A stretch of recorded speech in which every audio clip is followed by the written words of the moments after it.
Hi friends, நான் உங்கள் தோழி ஜெயஸ்ரீ. இன்றைய காணொளியில் பாறாங்கல்லும் அற்புத சிற்பிங்கிற தலைப்பில் ஒரு குட்டி கதை பார்ப்போமா? ஒரு அற்புதமான சிற்பி கடை பக்கமாக நடந்து போயிட்டு இருந்தாரு. ஒரு கடை அருகே கனத்த பாறாங்கல் ஒன்றை பார்த்தாரு. ஏதோ பெரிய புதையலை பார்த்த மாதிரி அவருக்கு மகிழ்ச்சி.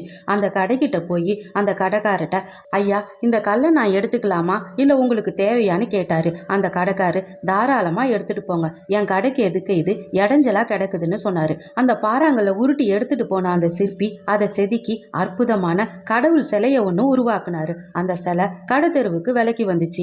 எல்லாரும் அதை போட்டி போட்டுட்டு விலை கேட்டாங்க. அப்படி கேட்டவங்கள அந்த கடைக்காரும் ஒருத்தர். முடிவில் அந்த கடைக்காரே அதிக விலை கொடுத்து அந்த சிலையை வாங்கிக்கிட்டாரு.